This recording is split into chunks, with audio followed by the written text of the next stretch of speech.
What is up, everyone? I am Chris Knight. This is the Real Review 3000, but this is for Chaos Central's YouTube channel. If you want to know what that YouTube channel address is, it's down in the description below, along with mine and Shaun. Danny, I forgot to put yours in there, so I'll make sure when we go back to do this, I do it. This was all kind of rushed when I was getting this all together, so that's how it works. So what we're doing here, and unfortunately, Shaun is at home washing his tights or something. I don't know. Shaun was unable to make it. I know his father's been in poor health lately, so maybe that had something to do with it. We'll figure it out at a later date.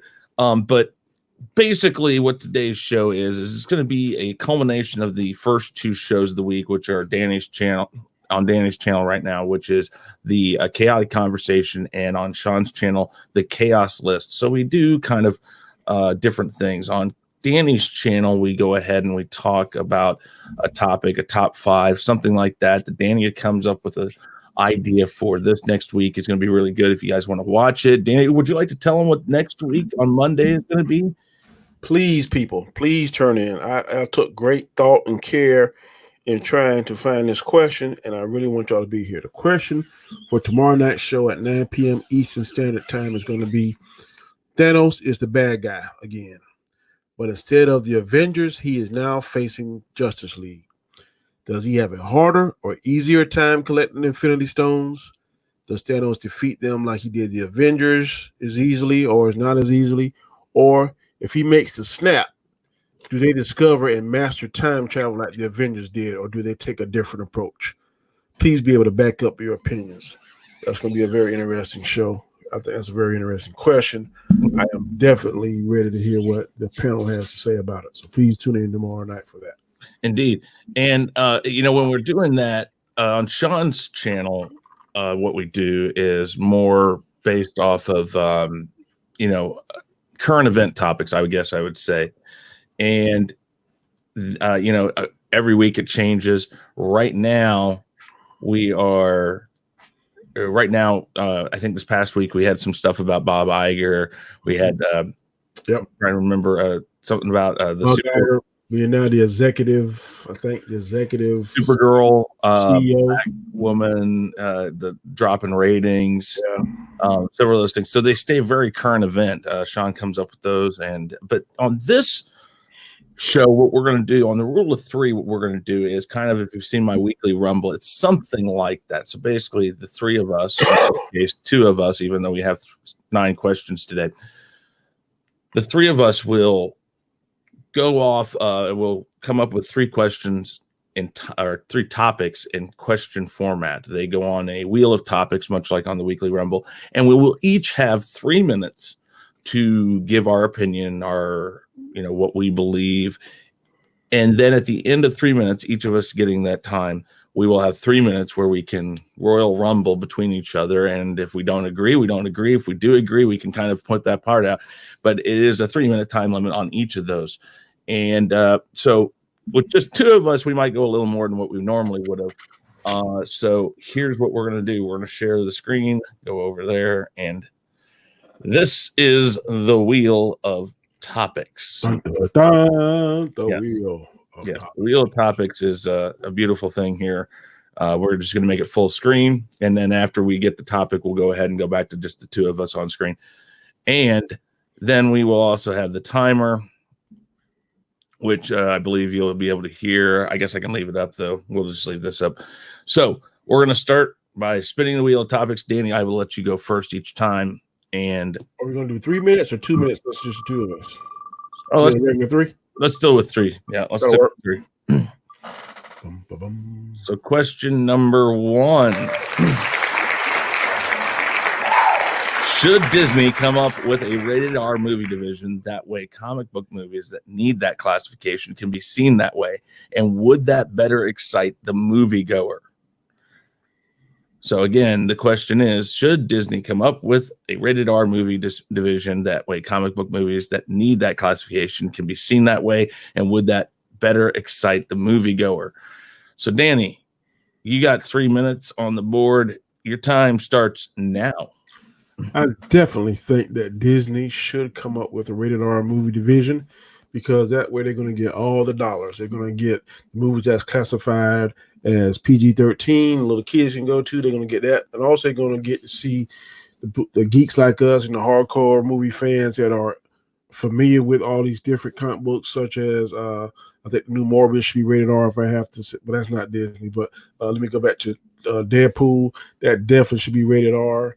But I know that Disney kind of has a conflict interest. They kind of battle themselves because they are a children's friendly type business, and they want to keep everything so the kids can see it, which I understand. There's a place for that, but I think there's also a place for the adult fans. So maybe they can do it two different versions. I know it may be a little bit more expensive, but on the back end, I think it'll pay off because some fans want to see the blood and guts, and they want to see some of the sex and some of the adult situations that's going to be in the movie. But because Disney kind of tie their hands, being a family-friendly organization, which I totally understand, they may miss out on some fans, may miss out on some money. I think if they do it both ways, they're going to definitely see a production and pick up in their as far as they go to their bottom line. They're going to see that more fans are going to want to see the cursing, they want to see the blood, they want to see the guts, they want to see the sex, the adult situations. So it only makes sense. If it makes dollars, it makes sense. And I think that's what Disney is at the end of the day. They're a business that wants to make money. Maybe if they could have done Star Wars a little bit more grittier in some things, that probably would have made fans a little bit more happier. Also, better screenwriting would have made fans better scripts would have made fans better and more happier too. But in particular, there are some comic books there that I've read that if Disney wants to get the true diehard fan that knows about those comics, then they have to be open, at least open to the idea of doing some of these movies rated R. I don't see a movie like Deadpool being PG-13. If Disney acquires some of these movies or partner with some of these other movie places, like to partner with doing the Venom 2 movie, that has to be rated R, because if anybody familiar with Carnage, he is very violent, very a psychopath, and it can't be something that's watered down. It's not. It's going to lose its effect. It's going to lose that oomph that the fans want to see. So if they're going to partner with that particular company that's going to do Venom 2, they're going to have to at least be open to doing something rated R. If not, they're going to lose a lot of money and a lot of fans. Yep. I don't disagree with anything you said. So this is what I got to say. So 3 minutes. Disney falls back on the kid. We're a kid-oriented company way too much. There was a division of Disney called Buena Vista Television, Buena Vista Movies, that they released a movie that a lot of people know about, but may not know that Disney was behind it, was Beverly Hills Down and Out. It had Nick Nolte, I believe, as a homeless man. It had Richard Dreyfuss as a husband, and I want to say Bette Midler as the wife. I can't remember. I'd have to go back and look. I could be completely wrong. I'm pretty sure Richard Dreyfuss and Nick Nolte were in it. There's a scene in there where Nick Nolte, I think, is having sex with the wife, and one of them sees through the window. And so they've done this before. They've been in this position before. They aren't so squeaky clean. So yeah, they should do a rated R division, and they shouldn't even shy away from it. They should just say, listen, we understand that we need to put the comic book movies in a different place, because we understand that our fans are educated and they're smart, and they know that if we tone it down, it doesn't fit this comic book or this comic book, like you said. And granted, like you said, Morpheus isn't a Disney property, but with the way that Sony and Disney are working together, Disney has to understand that if Sony says, yeah, we're going to let you help us with Carnage, or not Carnage, but Venom 2, but we're not going to back it down from what we do. That's the movie. That's how the character is. So we're not going to back away from that. Disney needs to get on board and say, listen, if we don't want the Disney name on it, because we're afraid kids are going to go watch it, which I'm sorry, that's just another cop out. If kids want to see a comic book movie, their parents are going to go see it. Doesn't matter if it's Venom, if it's Morpheus. If the kid is into comic books, they're going to find a way in. So it doesn't matter if Disney's name is attached to it or not. I don't understand why they put their name all over Star Wars or Marvel movies, because you know what? We know you bought the company. Let Marvel keep its name at the front. Let Lucasfilm keep their name at the front. Disney's a parent company. People aren't going to blame Disney for it. If it's rated R and somebody comes out and starts saying, well, what happened about making movies for the kids? I'm sorry, Lion King, Aladdin, all the remakes they're doing. It's not like they're deviating their course. They are a company, and they should make a division that allows the comic book movies to be handled in a truer form and not be restricted by the name Disney. So that's what I say. With that, we have 3 minutes that we could take if we wanted to, but I think we both of us agree on this one. So I'm not sure if we should take 3 minutes towards I'm just going to say, like Eddie Murphy said in Coming to America, times do and must change. So Disney, you're going to have to change. I mean, I know what you're trying to do, and it is a noble thought, but real talk, you're going to have to change sooner or later if you're going to take on the mantle of Marvel and these comic book characters, because a lot of them are rated R and not family friendly. Yeah, and we'll go ahead and do the 3 minutes, why not? But Disney needs to think you can't just have a company fully based off of PG-13 or G. I mean, really, that's what they are, and PG. You can't cap yourself at a certain thing, because then now you own the Fox properties. That's where they went wrong. If they were going to go after these properties, they have to understand. Even some of the actors, I don't think Ryan Reynolds will go for a PG-13 Deadpool. I just don't think he will.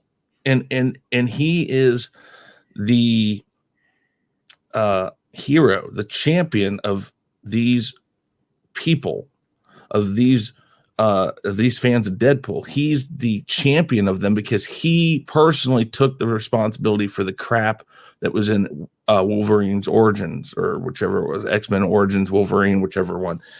He took the crap when people said that's not Deadpool, but they called it Deadpool. And he says, you know what? I personally will make sure that you guys get your Deadpool movie. And he did it. And then he gave him a sequel. You think he's going to come in for a third one and say, oh, you want to lighten it? You want to drop it down? You want me to lower a notch? You don't want so much blood. You don't want so much, violence, sexual innuendo, language. You want me to cut that down a little bit? You know what he's going to say? He's going to say, fuck you. Yep. He's going to tell him. He's going to say, fuck off. I'm out. So try to make the movie without me. I agree. And I mean, there's some things, and we just keep beating the dead horse over and over, but there's some movies, Deadpool is his prime example, where you cannot water it down. No, you can't. And that's, I mean, I think Disney is just hiding. And it's like, if you know Disney's history, they've had rated R movies, maybe not under the Disney moniker, but company.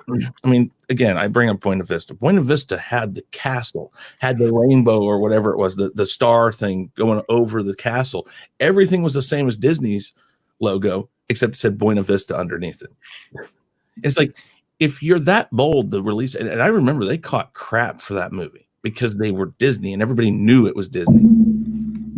If you caught crap once before, we're in a different age. Just deal with it and do it. Do the right thing for once. I agree, brother. Okay, so let's go ahead and spin this wheel again, and let's see if we can come up with another topic. Let's see here.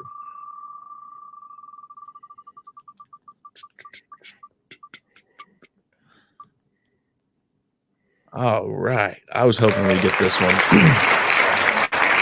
With Harold Ramis gone, do the remaining actors, being Bill Murray, Dan Aykroyd, and Ernie Hudson, have what it will take to bring back the original draw and allure of Ghostbusters?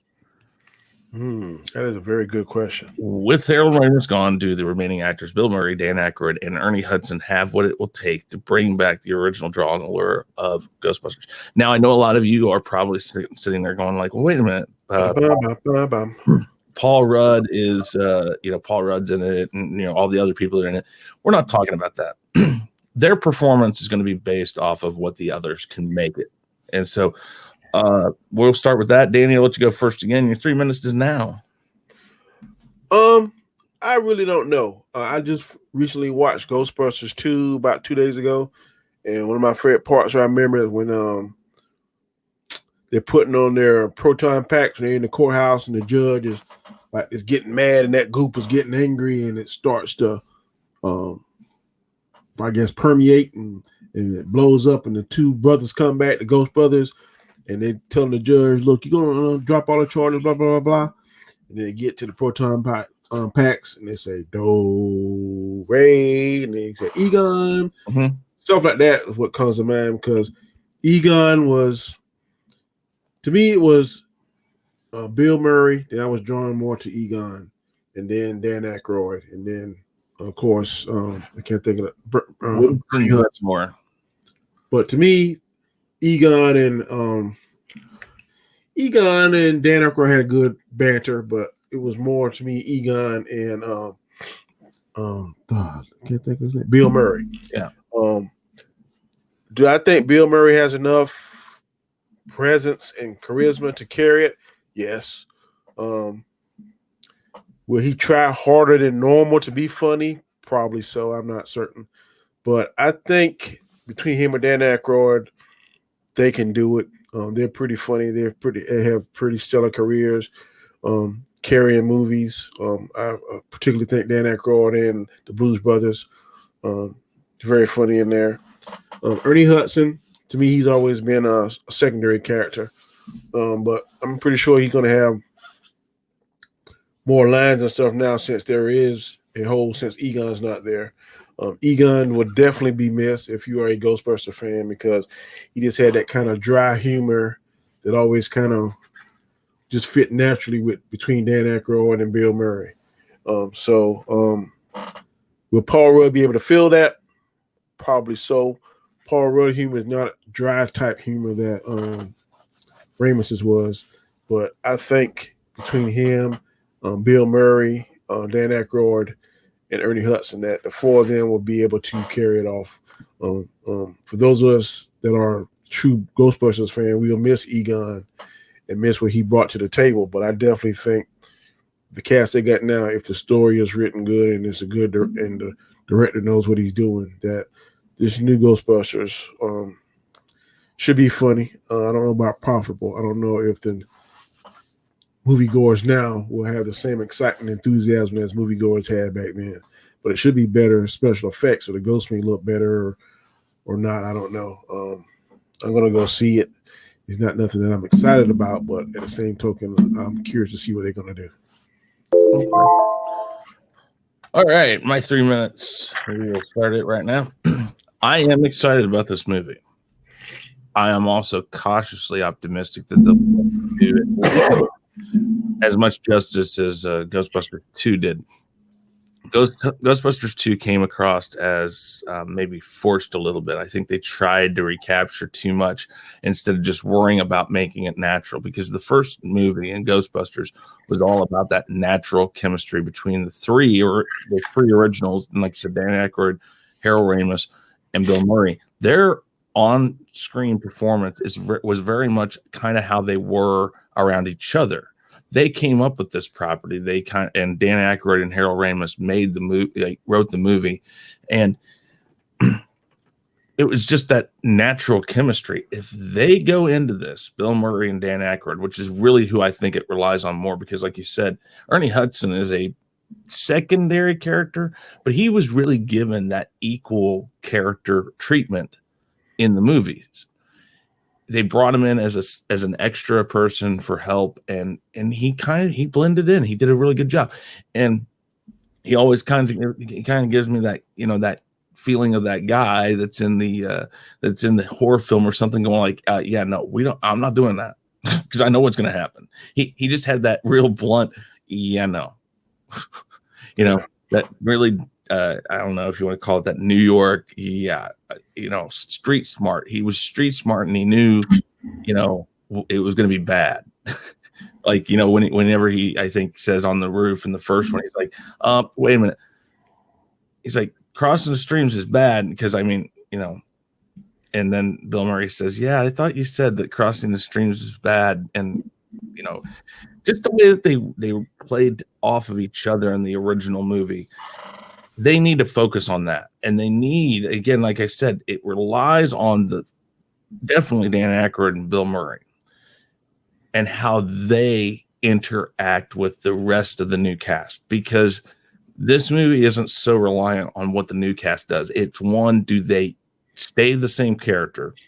And two, does that character work with the other characters to make you believe that they're not just, one of the first things is that however they do this, that they roll into town to find out what's going on. And Paul Rudd comes up and goes like, "Oh, it's the Ghostbusters," and you're like, "Yeah, we know who we are," or something like, just not bathe in that glory, because they're never really about that. They were just kind of, yeah, we're here, we're gonna do our job, we're awesome and all that, but it's just keep it feeling natural. That was the problem with the 2016. It just didn't feel like a Ghostbusters film, even in the name. It just didn't feel like that. So, yeah. They say 2 in the box, ready to go. We be fast and they be slow. I just watched that. Yep.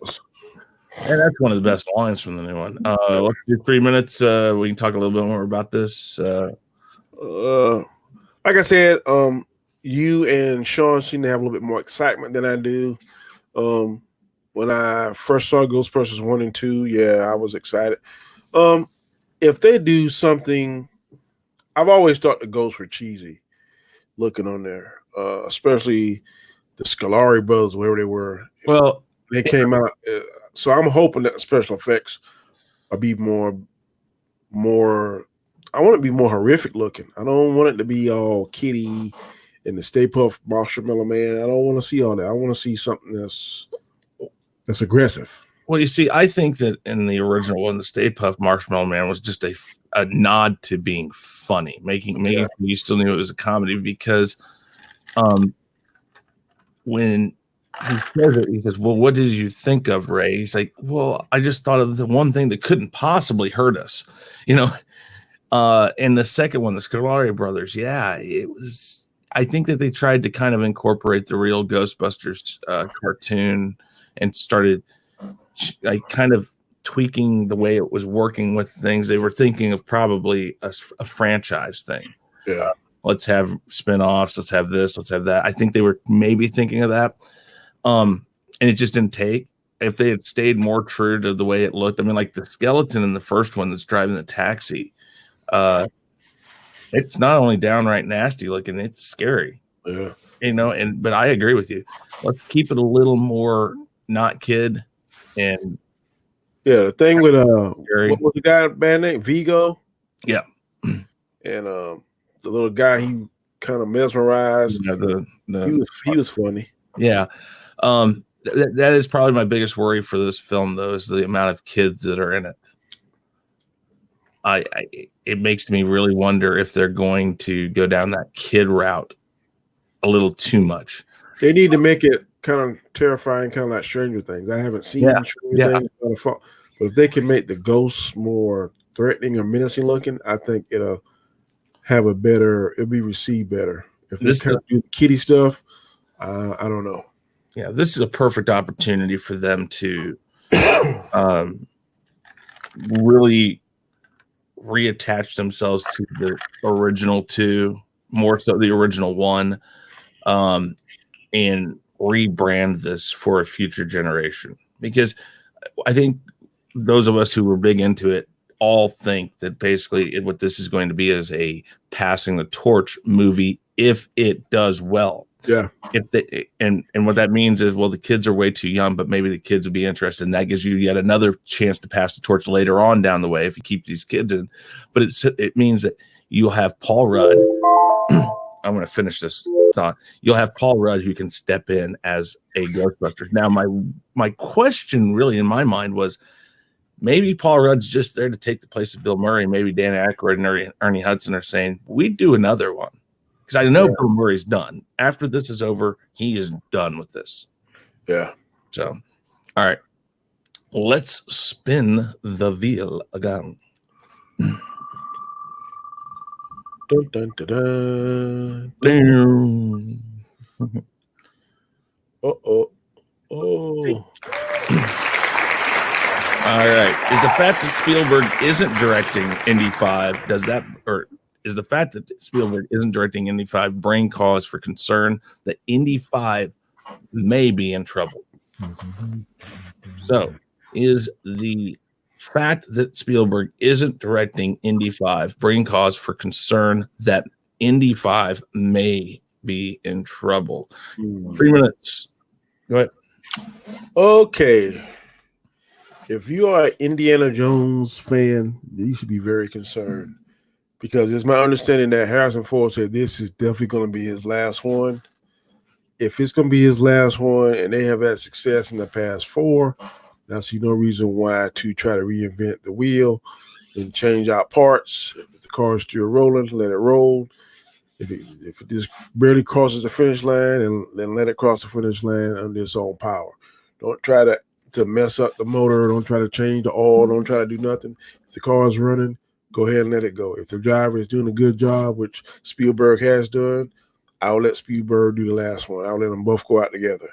The fact that he's not on it gives me kind of cause for pause, unless the other new director, maybe it's a protege, or if he and Spielberg have been brainstorming and he's open to listening to Spielberg ideas, then maybe it can work.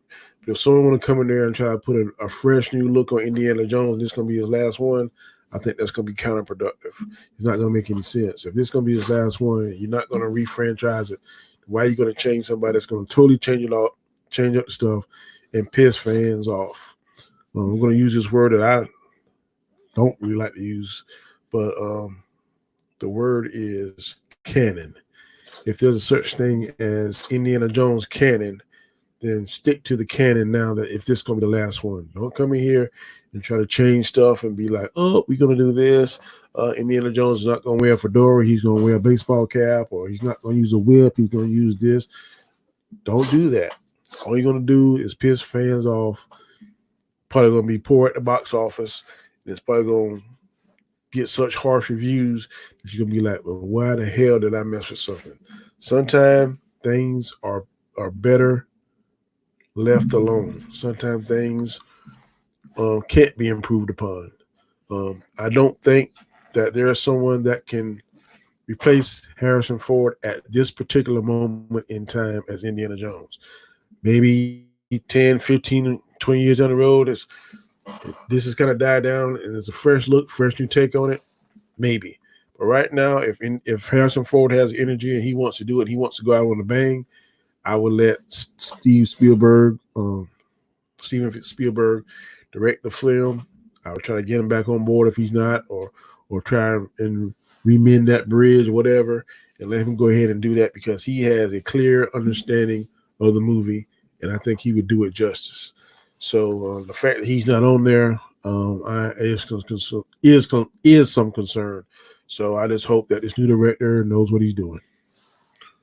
Mm-hmm. Indeed. All right. I will take my 3 minutes real quick here. All right. Yeah, it is. It is concerning.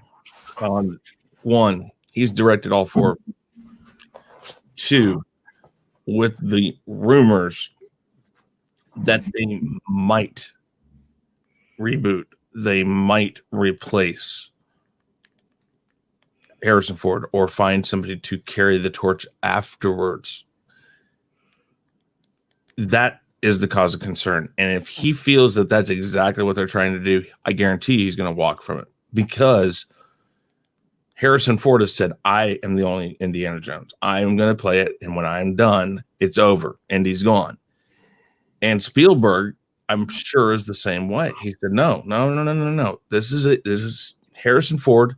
He wanted Harrison Ford from the get-go. When he finally got him, and they rode this train and they rode this ride, he wants to be there. And when it ends, that's it. He wants it to be over with.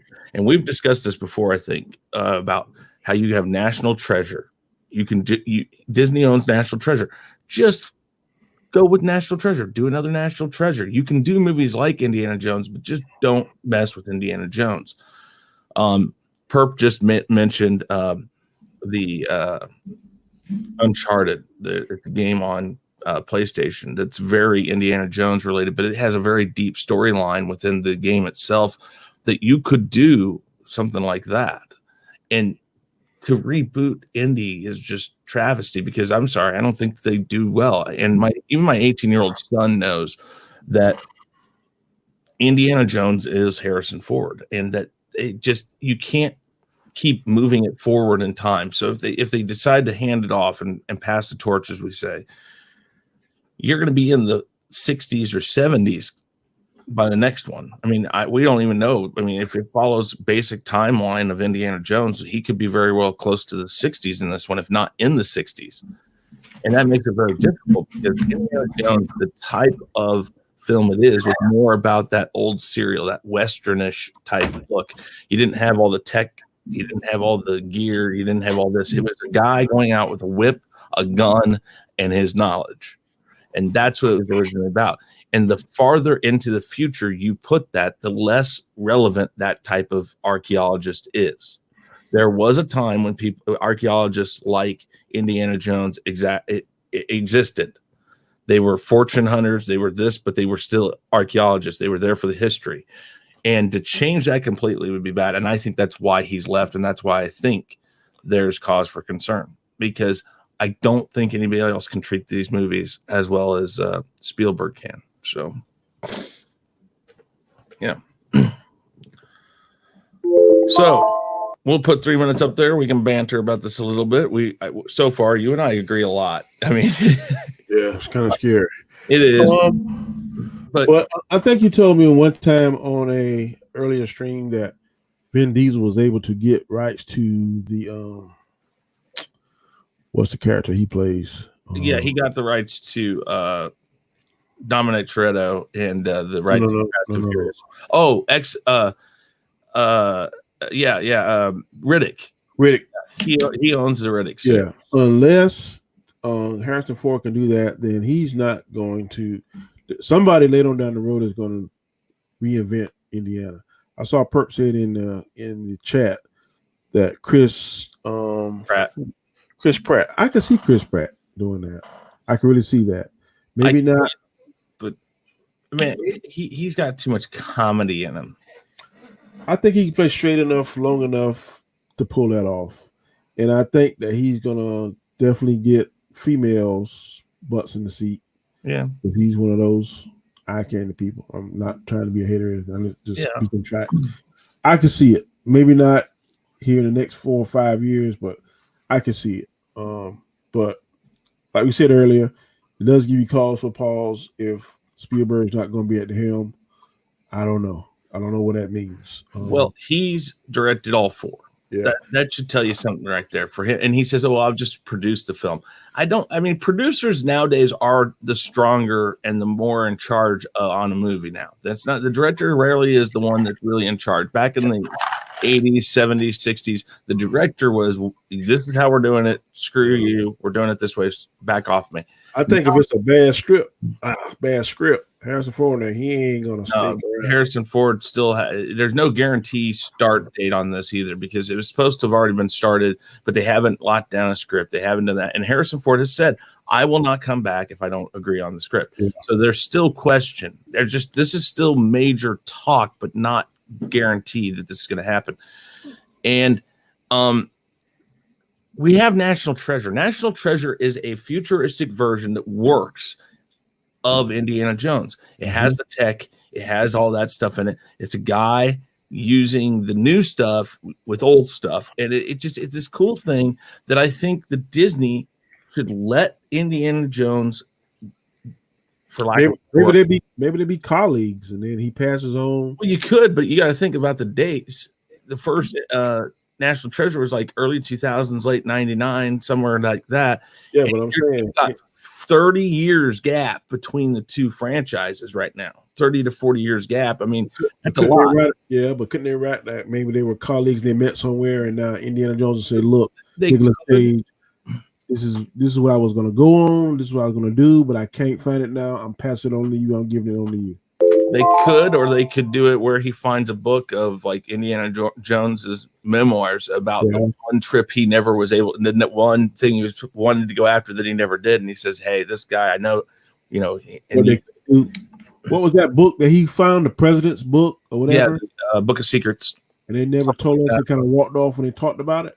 Maybe his name's in the Book of Secrets. Maybe when a lot of people are wondering about if that secret page was about Atlantis. Yep. And maybe that secret page has Indiana Jones's name on it. He found it. You have to find out where he is, or you have to find his relative. You have to find this book or something. That would be kind of interesting. I think that'd be, It would.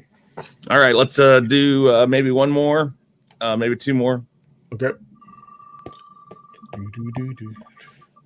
What's the magic wheel going to show us? There you go. After seeing pics of Robert Pattinson's Batman, are you starting to get excited about the movie? After seeing pictures of Robert Pattinson's Batman, are you excited to see the movie? And your 3 minutes, we will start right now.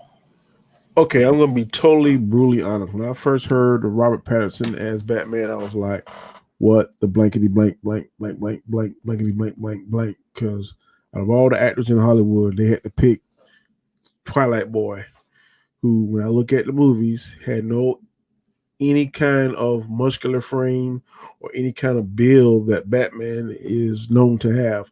Now, I know that these actors can get these dietitians, and they can get these people that can add bulk to their bodies, and they can work out this kind of stuff. But he just seemed too pretty to me to be Bruce Wayne and Batman. But I must say, when I saw him beefed up on an earlier picture, and I saw him with the mask on, and I could see him being a young year one Batman. So it changed. So I guess he's taking this role serious, because the picture that I saw him on the motorcycle, like the prototype Bat bike or Bat motorcycle, looked pretty impressive. I don't know whether that was actually him or actually a stunt man, but I'm assuming that the stunt man and the actress should have similar builds. So the person sitting on that particular Bat motorcycle on that particular picture looked the part of Batman. So if he has that type of frame, I'm cool with it. The red picture of him, as it's showing, it was remnant of the Daredevil on Netflix. I think someone else said something about, I don't care if it's similar or whatever. As long as it comes together, it looks good. I'm very interested in seeing the first trailer, because the first trailer is going to show us even more in depth on how he's looking and how things are progressing. But I'm excited about all Batman movies. I know if you watch my show on Monday nights a few episodes ago, we talked about the best Batman, worst to best. Even though the Batman I think is the worst, I'm still a fan of Batman movies. I'm still going to go see them and critique them, like or dislike them, as long as it's Batman, because Batman is my favorite DC character. I think he is the most dangerous man in DC. Robert Pattinson, I hope he pull it off.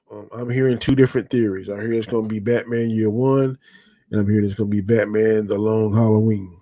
So whichever one they choose to show, it's going to be interesting. I'm going to be there opening night.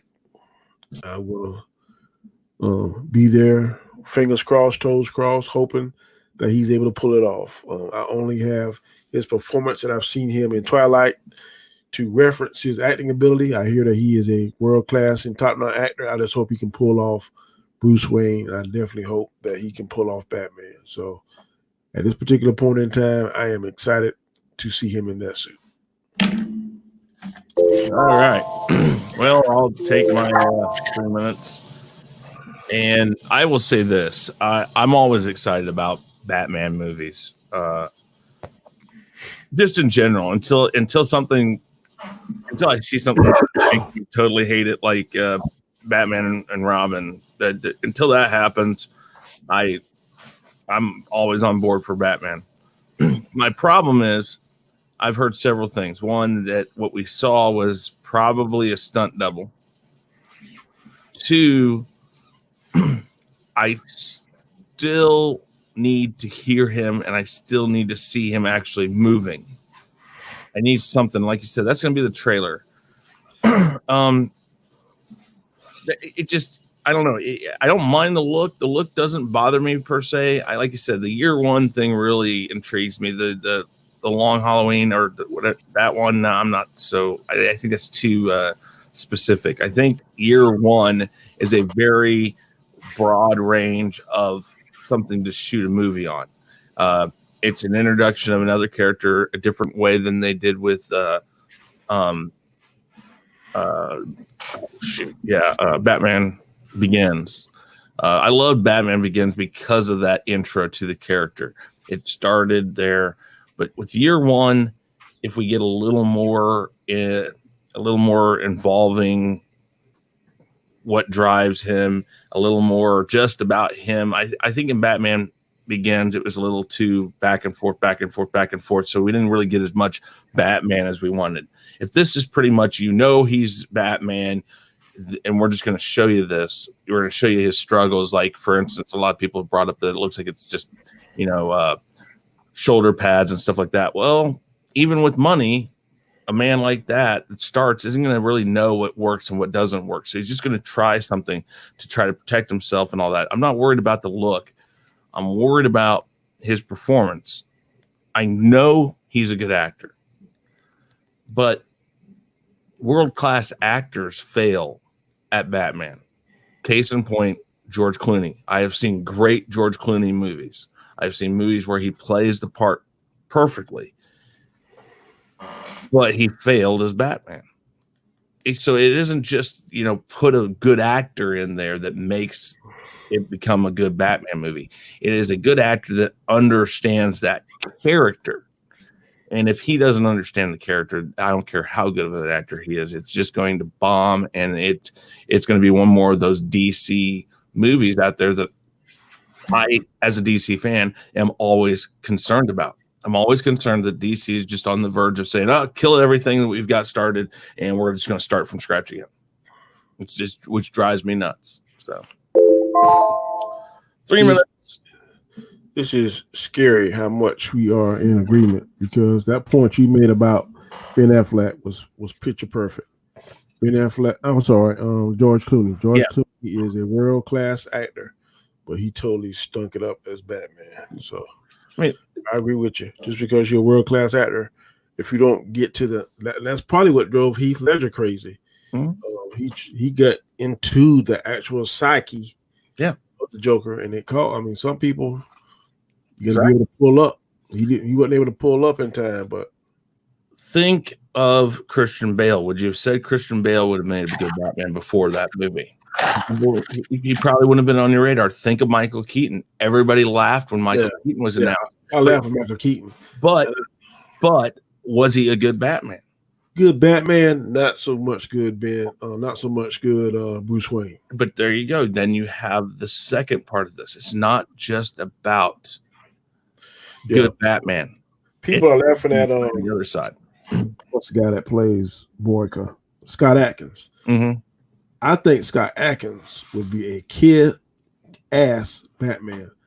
I'm not sure, and I want to reference this. If you go and watch Hercules, it's not the one with the Rock, but it's the one with the guy that played in Twilight. I can't think of his name. Scott Adkins was the evil king, and he had a lot of lines in that movie. So if you go and watch that, that's the only movie I can think of that would show his acting chops. Whether or not he could pull off Bruce Wayne, I don't know. But if you want somebody, if you think Ben Affleck was awesome as Batman, just watch one of Scott Adkins' movies. World-class martial artist. He's very fluid, deadly, weapons, hand-to-hand. I think he'd be a killer Batman. Yeah. And, I'll tell you this. It's kind of funny that you mentioned that, where you're like, well, I don't know how he do as Bruce Wayne, or I don't know this. I've always kind of thought that a good casting director would say, I need to find two actors that look really similar, because all you're going to worry about with Batman is what it looks like, from here down. Yep. This part right here. If you can find two actors that have that's the same, cast a guy that can play Bruce Wayne, cast a guy that looks like Batman and can play Batman.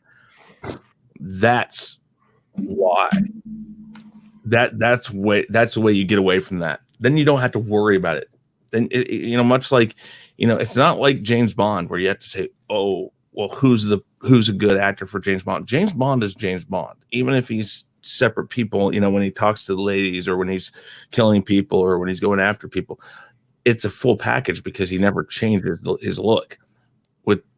With Batman and Bruce Wayne, you have this unique opportunity. You're saying that he's too old, permanent Scott Atkins is only 43. You can stay in peak physical condition for a movie wise in your 50s. How old is Ben Affleck? I'm not sure. He's 50 something.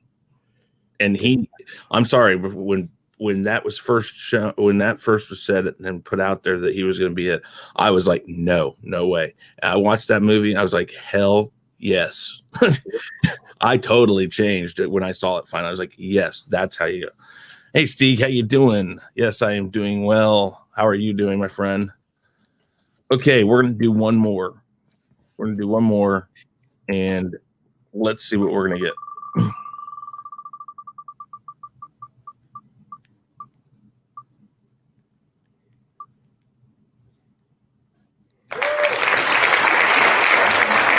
Do you think that Kathleen Kennedy is sweating or relieved now that Bob Iger is no longer the CEO?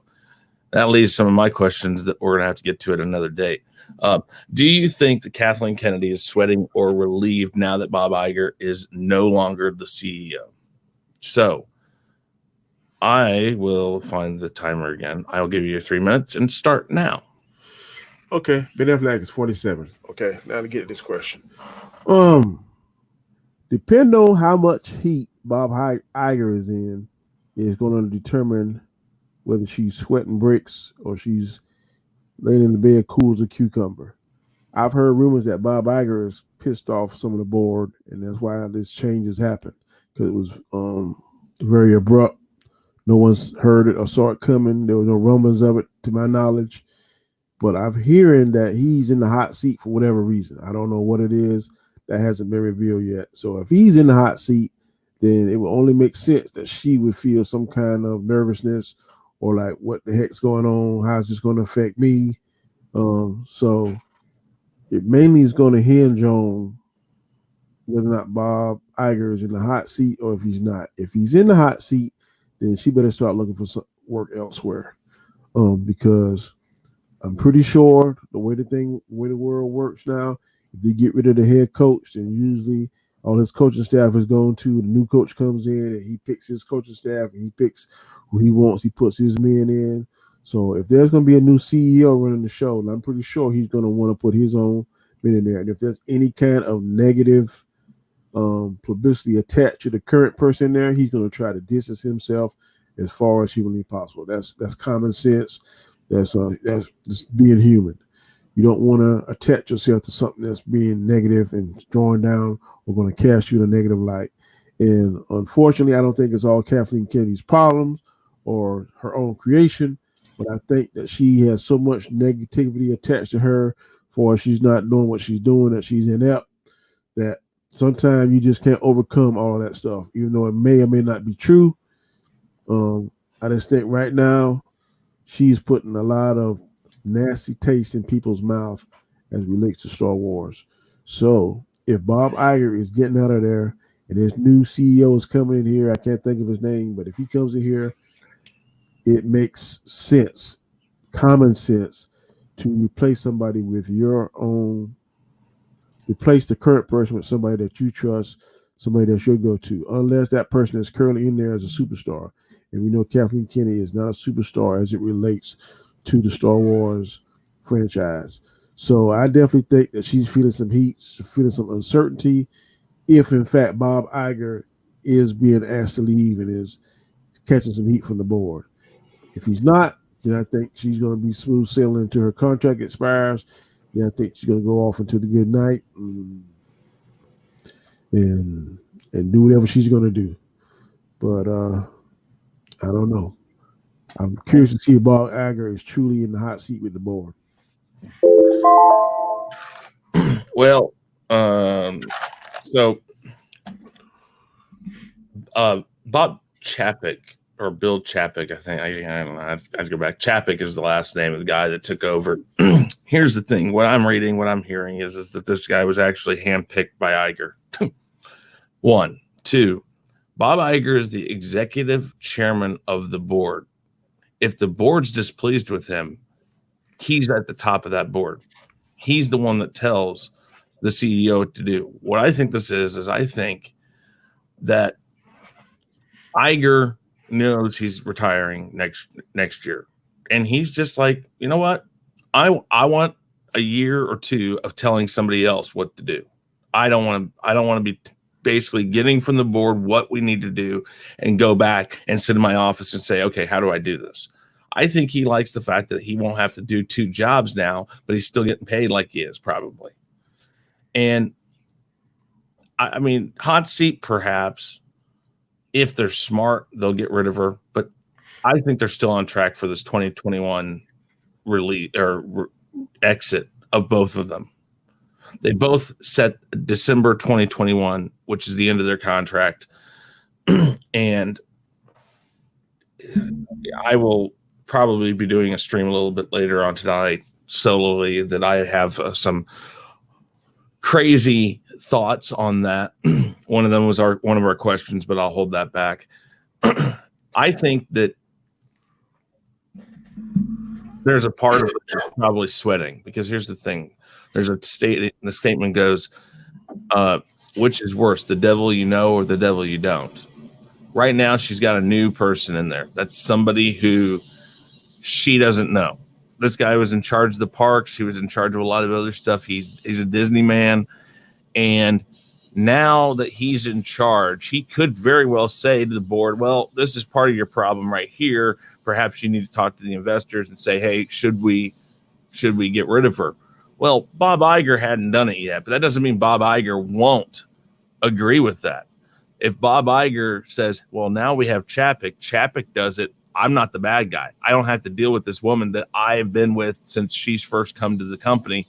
I don't have to feel any remorse now. I don't have to feel like I am the person who made this decision. I kind of wonder if Chapek isn't going to be used as a scapegoat for some major moves here coming up in the next couple of years. One being firing Kathleen Kennedy. 2, maybe trying to restore Star Wars to what Star Wars is or was, and quite possibly, I'll finish. Quite possibly the rebranding of what Disney is known for. So let's go 3 minutes on that. I don't disagree with anything you said, Chris.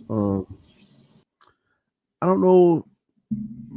My research said that Bob Iger made about $65 million last year in bonuses and all this kind of stuff. So yeah, why in the hell is he worrying about wanting to tell somebody what to do for the last 2 years of his contract or last year of his contract? Doesn't make any sense to me on that. But less work, less stress. He like I said, he said he was going to retire in 2021. All he's done is dropped the CEO title, which actually reports to him, and everything I've read still says that Chapek's going to report to him. That means he's still the big dog on campus. That leads me to think that this man's there as a scapegoat. They lured him in with more money than what he was making as the CEO of the Disney parks, and they're basically going to use him to implement certain things. Like I said, probably firing Kathleen Kennedy. At least I would hope so. I don't know that for sure. But anything they do, things that they as a board do not want to get blamed for. They want to say, well, wait a minute, we never did this before. Even if they had decided it long ago, if they had said like 2 weeks ago or 2 months or 2 years ago, we need to fire Kathleen Kennedy. We need to do this. We need to do that. We need to bring Star Wars back to the fan base. We need to create a rated R division for our comic books and stuff like that. If they had already decided this stuff, Iger might have said, well, wait a minute, I'm at the end of my tenure. I don't want to go down for bad decisions, and we're not sure about these decisions. How about I step down, I keep my executive board or my executive chairman of the board name, but now we bring a new CEO, we give him some more money than what he's used to, make him think, hey, look what I got. And then we say, all right, first things first, you're going to do this, this, this, and this. You have to do that. I hear what you're saying, but that would make him a complete idiot if he goes in there. You don't become an idiot. I mean, you don't become whatever he was prior to this job by doing stupid stuff. I know money is a driving force, but there are going to be ways he can insulate himself and say, hey, look. But Iger is a smart man. You know what you're saying? And he may very well have found a way to talk to this guy and make him believe, hey, man, you're going to be in charge. Just you got to stick around for a couple years. I'll teach you the ropes. I'll teach you what you got to do. Well, if Iger's the guy he's reporting to and he says he's going to teach this guy the rope, which is all of everything I've read and some of the stuff I've heard, if that's true, all Iger has to say is, hey, man, we were about ready to do this. I stepped down because I got 2 years. This isn't because none of this stuff I just said. But firing Kathleen Kennedy is an immediate thing. But rebranding Star Wars back to the fans that were, that really followed it, rebranding it, putting in a rated R division, that's a 2+ year cycle. That's going to take longer. So that he can say, I knew I wasn't going to be able to finish this. So we had to get somebody in here who could finish. But if you saying that now, if you seeing that and you speculating and you coming to that conclusion, don't you think the rest of the Star Trek fandom is going to come to that same conclusion and realize that, look, y'all just use these guys a patsy. We know the real orders and stuff is coming from you and the board. So that's kind of stupid. I think that in some ways they've I don't know, I think they're trying to pull the wool over people's eyes. And I think some people have kind of gone with it. The first day that came out, everybody's like, oh, he's gone. He's not. Yeah. Read what it says. And if you know how the board structure, for instance, I looked up executive, whatever he is, and they're saying he's the most powerful person. Exactly. He is the guy in that particular organization. And I'm sorry, if he's stepping down from the CEO position because he's probably going to hot water, then he would have been taken and voted off the board because he can still be voted off of that position. I know, yeah. Unless he knows where the bodies are buried, he got. And that's the thing. I can't imagine that this is anything more than just this. This is a chess game for Disney right now to try to admit to failure without admitting to failure. Yeah. Find somebody who had nothing to do with any of this stuff, make them the patsy. You could be right. Because they've done it with the people underneath Kathleen Kennedy. Some of her executives that were right underneath her were fired by Iger because they weren't getting the responses to Star Wars and some other stuff that she didn't had a part of, and they fired them instead of her. Well, you don't think that they didn't think that they were going to take the fall for that? Yeah. They probably thought, well, we're okay because this wasn't our decision, and they went after them instead of Kathleen Kennedy. Kathleen Kennedy's got to know where some bodies are buried too. She's got to. I'm pretty sure George Lucas schooled her. Oh yeah, no, Lucas and Spielberg both worked with her a lot. At the end of the day, George Lucas came out there smelling like a rose. He did. His fans wanted his head at the prequels, but now they're crying for him to come back. And he foresaw that, and he got $4 billion on top of it. Yeah, so he's laughing all the way to the bank. So, well, and then he donated $4 billion to charity.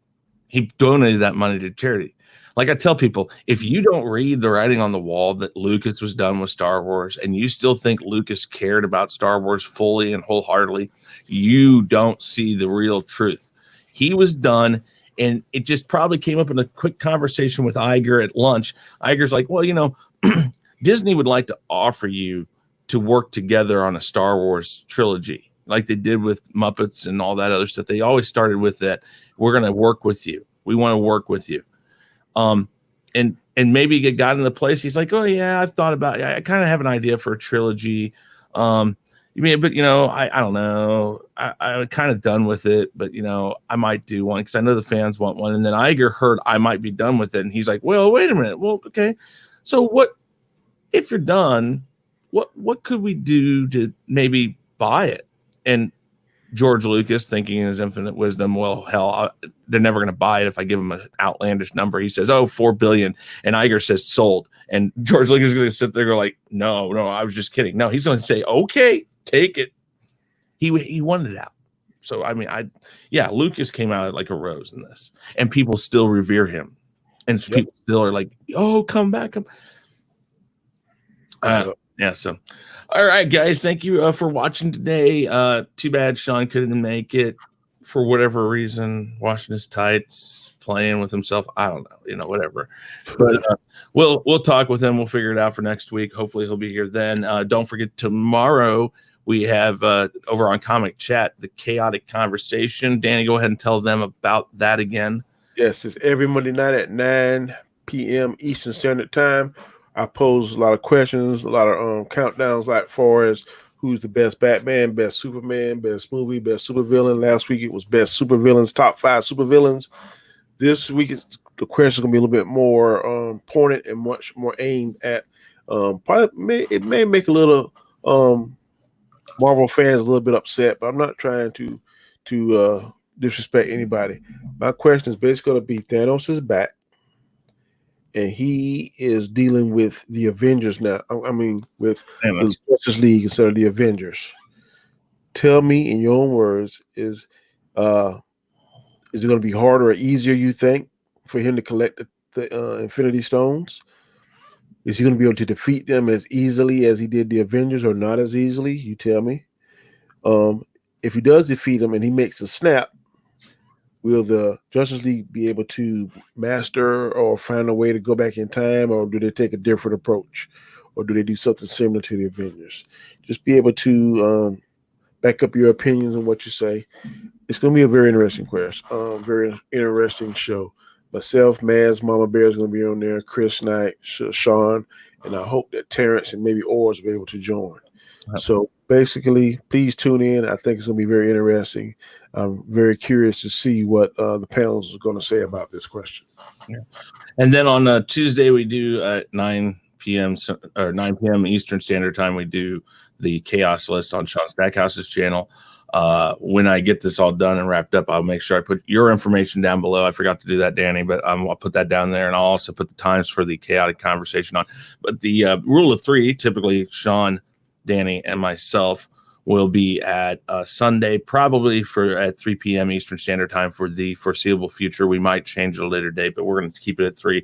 And yeah, that T-shirt right there, as you can see, I will see if I have the banner. I do not have the banner right now. It's up there in the corner. Khaos Central. Yeah, but you can go Khaos Central and look it up, Khaos Central Teespring, and you should be able to find it there.